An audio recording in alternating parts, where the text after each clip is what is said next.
नमस्कार दर्शकों। पाटनागढ़ उड़ीसा राज्य का एक छोटा सा शहर है।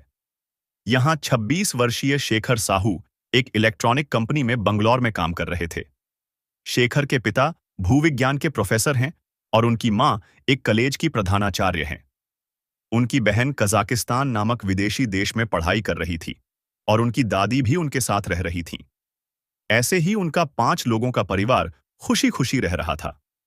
18 फरवरी 2018 को उनका परिवार 6 सदस्यीय बन गया, क्योंकि उस दिन शेखर ने रीमा नाम की लड़की से शादी की थी। बुजुर्गों की आशीर्वाद से शादी अच्छे से संपन्न हुई। शादी के बाद रीमा ने बहुत सारे सपनों के साथ अपने नए जीवन की शुरुआत की। 23 फरवरी 2018 को शेखर की बहन, जो कजाकिस्तान से शादी के लिए आई थी, कजाकिस्तान लौट रही थी और उसे विदा देने के लिए उसके पिता रविंद्र कुमार उसके साथ गए। चूंकि शेखर की मां प्रधानाचार्य हैं, वह लंबी छुट्टी नहीं ले सकती थीं, इसलिए उन्होंने उसी दिन अपनी ड्यूटी ज्वाइन की। इसलिए उस दिन नए नवेले दूल्हा दुल्हन शेखर और रीमा और उनकी दादी घर पर थे। अब समय लगभग 12:45 का था, जब रीमा रसोई में खाना बना रही थी। अचानक किसी ने दरवाजे की बेल बजाई। शेखर ने दरवाजा खोला तो वहां एक कुरियर डिलीवरी बॉय था। उसके हाथ में एक बड़ा पैकेट था। उसने बताया कि एक पैकेट शेखर के नाम पर आया है। शेखर ने साइन करके पैकेट लिया और रसोई में आ गए। रीमा ने रसोई में काम करते हुए पूछा कि यह पैकेट क्या है। इस पर शेखर ने बताया कि यह रायपुर से भेजा गया एक गिफ्ट है जो एस के सिन्हा के नाम पर है। मुझे ऐसा कोई नहीं जानता, तो फिर इसे किसने भेजा? उसने कहा और पार्सल खोलना शुरू किया। अब देखना है कि वह तोहफा क्या है। उसकी दादी उसके पास आई और पार्सल खोलते समय एक और तोहफे का डिब्बा हरे रंग के कागज में लिपटा हुआ था। जब उन्होंने वह डिब्बा निकाला तो एक सफेद धागा बाहर लटका हुआ था। शेखर ने सोचा कि यह एक सरप्राइज है और धागा खींच लिया। जैसे ही उसने धागा खींचा, शेखर के पड़ोसियों ने एक जोरदार धमाका सुना। जब उन्हें पता चला कि यह शेखर के घर से था, तो उन्होंने सोचा कि यह गैस का सिलेंडर है और डर गए। जांचने के लिए वे तुरंत शेखर के घर की ओर दौड़े और जब वे घर के अंदर गए तो रसोई धुएं से भरी हुई थी।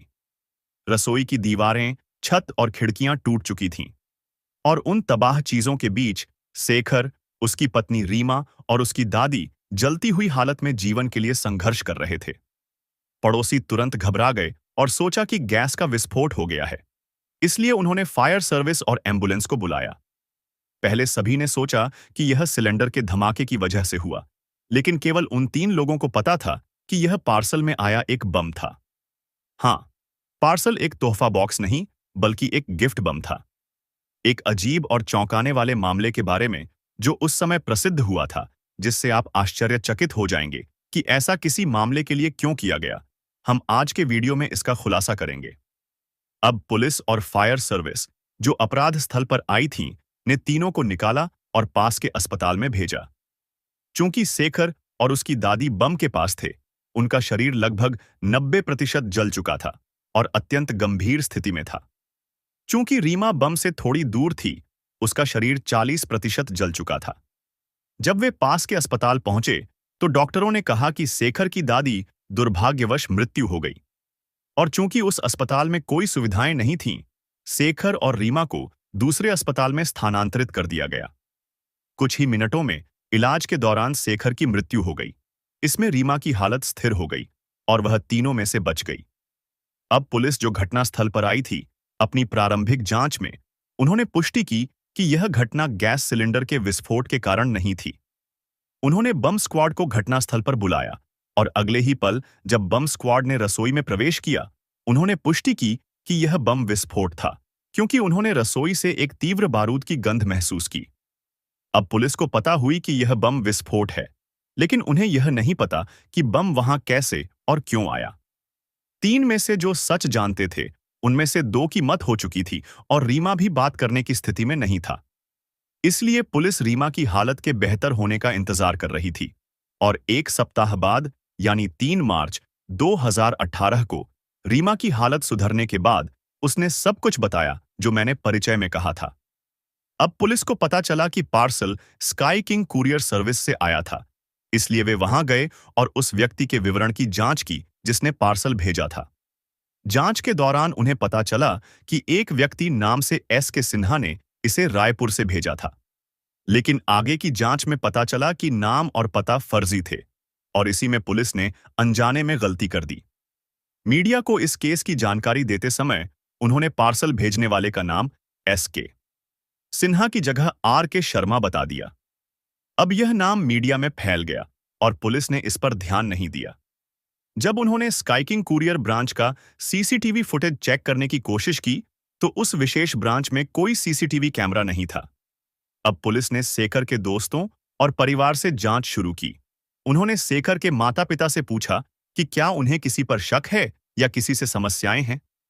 शेखर की मां ने कहा, हमें किसी से कोई समस्या नहीं है, लेकिन जिस कॉलेज में मैं काम करती हूं, वहां एक अंग्रेजी शिक्षक नाम से पंजीलाल के साथ मेरा ईगो क्लैश हुआ है। परंतु हमारे पास किसी से ऐसी कोई समस्या नहीं है कि वे हमें बम से मार डालें। फिर भी पुलिस ने सोचा कि उन्हें कोई भी छोटी सी सुराग छोड़नी नहीं चाहिए, इसलिए उन्होंने पंजीलाल की भी जांच की। लेकिन उन्हें इस केस से जोड़ने वाला कोई भी सबूत नहीं मिला। तभी पुलिस को इस केस में एक और सुराग मिला। क्या था वह सुराग? कुछ महीनों पहले इस घटना से शेखर को एक कॉल आई और एक अनजान व्यक्ति ने कहा, तुम्हें रीमा से शादी नहीं करनी चाहिए और अगर तुमने की तो तुम्हें बहुत सारे परिणामों का सामना करना पड़ेगा। ऐसे ही उसने धमकी दी और फोन काट दिया। अब बिना कुछ समझे शेखर ने यह बात रीमा को बता दी। लेकिन उस समय रीमा को भी यह नहीं पता था कि यह कल किसने की थी। फिर जब उस व्यक्ति से कोई और कल नहीं आई, दिन बीतते गए और दोनों ने इसे भूल गए। अब यह जानकर पुलिस ने उस नंबर का पता लगाया और व्यक्ति को ढूंढ निकाला। जांच के दौरान उन्होंने पाया कि वह रीमा से एक तरफा प्यार में था। उसने कहा, मैंने शेखर को फोन पर धमकी दी क्योंकि मैं नहीं चाहता था कि वह रीमा से शादी करे, लेकिन मुझे बम विस्फोट की योजना बनाने का साहस नहीं था। मैंने अनजाने में ऐसा किया और उनसे विनती की कि उसे छोड़ दें, लेकिन पुलिस ने उसकी बात सुने बिना अपनी शैली में जांच की। वह बार बार वही बात कहता रहा। पुलिस ने पॉलीग्राफ यानी लाई डिटेक्टर टेस्ट भी किया और उसने उसमें पास कर दिया, जिसका मतलब यह हुआ कि उसने झूठ नहीं बोला। और केवल इतना ही नहीं, इस केस से उसे जोड़ने के लिए कोई ठोस सबूत नहीं था, इसलिए पुलिस ने उसे रिहा कर दिया। अब घटना को 3 सप्ताह हो चुके हैं। शेखर के दोस्त, परिवार, पड़ोसी और स्काइकिंग कुरियर ऑफिस के डिलीवरी बॉय, स्टाफ, ऐसे ही उन्होंने 100 से अधिक लोगों की जांच की, लेकिन किसी ठोस सुराग के बिना केस वैसा का वैसा ही रहा। चूंकि केस में कोई सुधार नहीं हुआ, ओडिशा के लोग कहने लगे कि पुलिस ने इस केस की ठीक से जांच नहीं की और ओडिशा सरकार की आलोचना शुरू कर दी।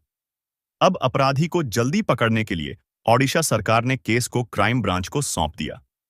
अब क्राइम ब्रांच ने सभी संदिग्धों की जांच फिर से शुरू की और चूंकि कुरियर ऑफिस में कोई सीसीटीवी नहीं था, उन्होंने अब आसपास के 250 सीसीटीवी कैमरों की जांच शुरू की। फिर भी पुलिस को केस में कोई सुधार नहीं मिला और ऐसा ही चल रहा था कि 4 अप्रैल 2018 को बलांगीर जिले के एसपी को एक अनोनिमस पत्र मिला। उस पत्र में लिखा था, एसपी सर, यह पत्र एस के सिन्हा के नाम से भेजा गया है और आपने इसे आर के शर्मा कहा। इस प्रोजेक्ट में 3 लोग शामिल थे और ये 3 लोग पुलिस से दूर थे। विस्फोट का कारण विश्वासघात और जीवन और पैसे की हानि है और पूरे परिवार को मार देने से भी इसकी भरपाई नहीं होगी। जांच के नाम पर निर्दोष लोगों को परेशान न करें। पत्र पढ़ने के बाद क्राइम ब्रांच के प्रमुख अरुण बौद्धा ने तय किया कि वही व्यक्ति जिसने पत्र भेजा है वही पार्सल भी भेजा होगा। क्योंकि किसी को नहीं पता था कि पुलिस ने गलती से एस के सिन्हा की जगह आर के शर्मा कहा, इसलिए उन्होंने पत्र को फोरेंसिक लैब में भेजा और जांच करने को कहा कि क्या कोई अंगूठे के निशान मिल सकते हैं। लेकिन दुर्भाग्यवश पत्र को बहुत से लोगों ने संभाला था, इसलिए कोई ठोस अंगूठे के निशान नहीं मिल सके। तब पुलिस को एक और विचार आया। उन्होंने पत्र को शेखर के परिवार को दिया और उनसे पढ़ने को कहा। उन्होंने पूछा कि क्या पढ़ते समय उन्हें किसी पर शक है। पहले शेखर का परिवार ने कहा कि उन्हें किसी से कोई समस्या नहीं है, जैसा कि पत्र में लिखा था, और कहा कि उन्हें नहीं पता कि यह पत्र किसने भेजा। लेकिन शेखर की मां ने पत्र को बार बार पढ़ा और एक व्यक्ति पर शक करना शुरू किया। वह व्यक्ति वही था जिसे पुलिस ने अपर्याप्त सबूत के कारण रिहा कर दिया था। शेखर की मां का सहकर्मी, वही अंग्रेजी शिक्षक पंजीलाल मेहर। शेखर की मां ने उसका नाम दोबारा इसलिए लिया क्योंकि पत्र में एक शब्द था। पत्र में प्रोजेक्ट को अंडरटेकिंग वाक्य था। पंजीलाल अक्सर प्रोजेक्ट को पूरा करना शब्द का उपयोग करता था, और चूंकि यह उसकी भाषा की तरह लगता था, शायद वह इस मामले में शामिल हो सकता है। इसलिए पुलिस ने फिर से पंजीलाल को बुलाया और जांच शुरू की। पहले उसने कहा कि इसका उससे कोई लेना देना नहीं है, और जब पुलिस ने सख्ती से जांच की तो उसने एक कहानी बताना शुरू किया। क्या था वह? एक रात जब वह टहलेल रहा था, अचानक एक मास्क पहने हुए व्यक्ति ने उसके हाथ में एक पत्र दिया और उसे बलांगीर जिले के एसपी को पत्र पोस्ट करने के लिए कहा। अगर उसने पत्र पोस्ट नहीं किया तो उसने उसके परिवार को धमकी दी। इसलिए वह डर गया और पत्र पोस्ट कर दिया, और उसने कहा कि उसके पास इस केस के अलावा कुछ भी नहीं है। एसडीआई, क्या आप उसकी कहानी पर विश्वास करते हैं? यह तो एक बच्चा भी नहीं मानेगा, है ना? तो जब ऐसा है, क्या पुलिस, जो रोजाना अपराधियों से निपटती है, विश्वास करेगी? इसलिए उन्होंने उसे और अधिक संदेह की दृष्टि से देखा और उसके घर की तलाशी शुरू की।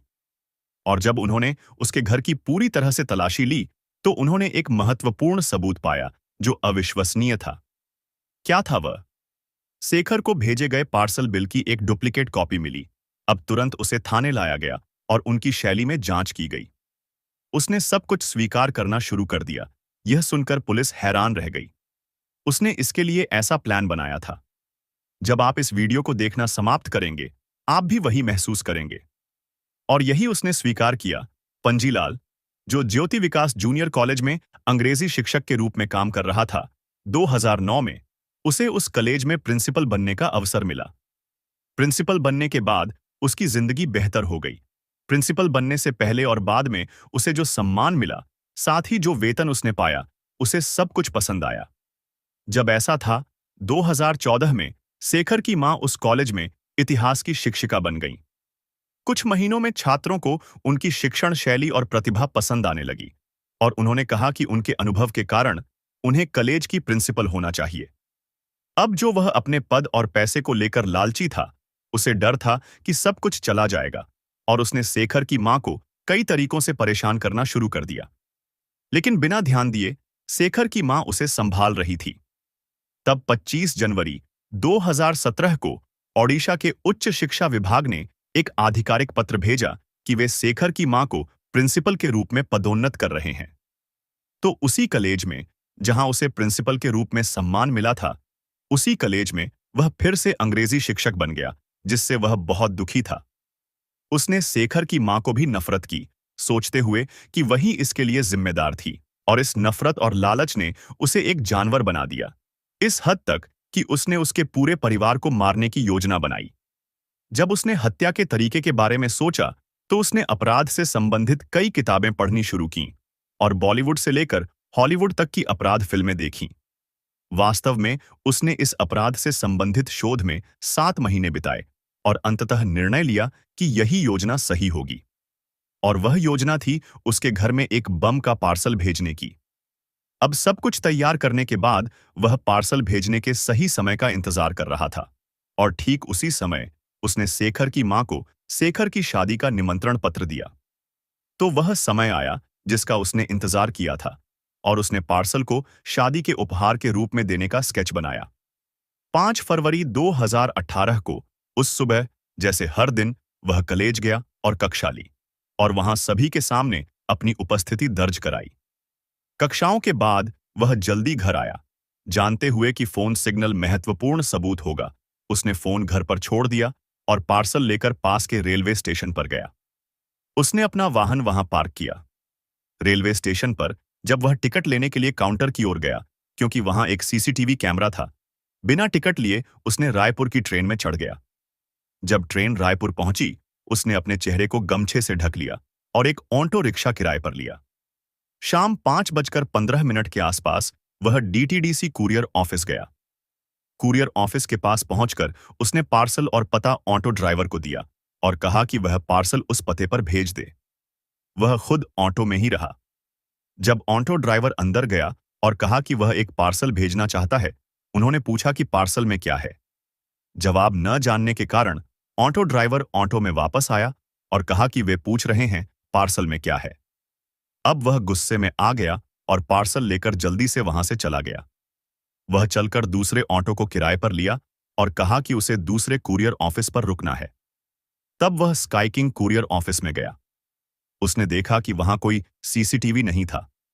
वह ऑटो से उतरा और अपने चेहरे से गमछा हटा दिया और कुरियर ऑफिस में गया। उसने पार्सल उन्हें देने के लिए दिया और उन्होंने भी पूछा कि पार्सल में क्या है।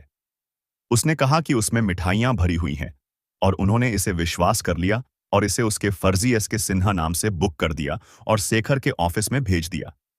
पार्सल भेजने के बाद वह जल्दी से अगले ट्रेन से घर आया।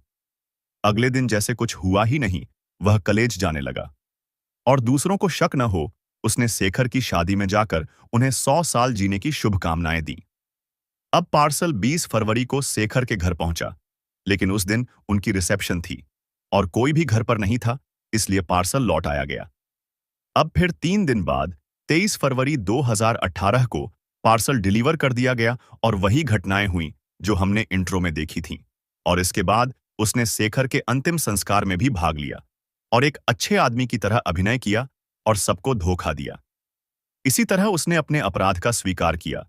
उसकी स्वीकारोक्ति, उसके घर से कुरियर बिल की प्रति और एसपी को भेजी गई चिट्ठी की पुनर्प्राप्त प्रति, पुंजीलाल के घर में बारूद के अवशेष मिले और जब इसका परीक्षण किया गया तो यह शेखर के घर से मिले बारूद के अवशेषों से मेल खाता था। इन सभी सबूतों के साथ 24 अप्रैल 2018 को ओडिशा क्राइम ब्रांच पुलिस ने पुंजीलाल को गिरफ्तार कर लिया। मामला अभी भी चल रहा है और वह अभी भी जेल में है। शादी के केवल 1 सप्ताह बाद रीमा, जिसने अपने पति को खो दिया, ने कहा कि शेखर ही उसका एकमात्र प्यार था और कहा कि उसके लिए कोई जगह नहीं है और बिना शादी किए वह शेखर के माता पिता के साथ रह रही है। मेरे प्रिय भाई और बहनों, हम सभी इंसान हैं। हाँ, हमारे अंदर प्रतिस्पर्धा, ईर्ष्या जैसी बुरी आदतें होती हैं, लेकिन हमें इन्हें पहचानना चाहिए और इसे हमारे दिमाग में जगह दिए बिना बेहतर बनाना चाहिए। कड़ी मेहनत के माध्यम से सीखना चाहिए कि जीवन में कैसे सफल हो सकते हैं। लेकिन आपको किसी के प्रति ईर्ष्या नहीं करनी चाहिए, उसे नीचे धकेलने और उसकी जगह पर आने का प्रयास नहीं करना चाहिए। और अगर आप आ भी जाई तो यह लंबे समय तक नहीं चलेगा। सिर्फ सत्ता के लालच के कारण उसने 7 महीने तक यह योजना बनाई कि हत्या कैसे की जाए बिना पकड़े गए। लेकिन अगर उसने 7 महीने तक यह शोध किया होता कि एक अच्छा शिक्षक कैसे बने, तो शायद वह अब जेल में नहीं होता। लेकिन उसके अहंकार के कारण शेखर, जो कई सपनों के साथ शादी करके केवल 5 दिन में चला गया बिना कारण जाने, और रीमा की जिंदगी को बिना किसी कारण के तबाह कर दिया, और मुझे नहीं पता कि उसने आखिरकार क्या हासिल किया। और इस तरह की अपराध फिल्में, सच्चे अपराध वीडियो मनोरंजन के लिए होते हैं और जागरूकता के लिए बनाए गए हैं। आपको उनमें से केवल अच्छे बातें लेनी चाहिए और कैसे गलत करने से खुद को रोकना चाहिए, या आपको सतर्क रहना चाहिए और मुश्किल में नहीं पड़ना चाहिए। लेकिन आपको अपराध करने और पकड़े बिना भागने के बारे में नहीं सोचना चाहिए, क्योंकि इस दुनिया में कोई भी ऐसा अपराध नहीं है जो पूरी तरह से परफेक्ट हो। निश्चित रूप से जो अपराध करेंगे वे एक दिन पकड़े जाएंगे, और अगर वे कानून से बच भी जाए तो वे भगवान से नहीं बच सकते। उनकी सजा और भी कड़ी होगी। इसलिए हमारे अंदर की सभी बुरी आदतों को नकार दें और दूसरों के साथ केवल प्यार साझा करें और एक बेहतर समाज बनाएं। तो दोस्तों, इस मामले के बारे में आपका क्या विचार है? कृपया अपने विचार नीचे कमेंट करें और बताएं कि आप अगला केस या वीडियो कौन सा देखना चाहते हैं, और आपकी सबसे अच्छी कमेंट अगले वीडियो में दिखाई जाएगी। मैं आपको अगले वीडियो में मिलूंगा। धन्यवाद।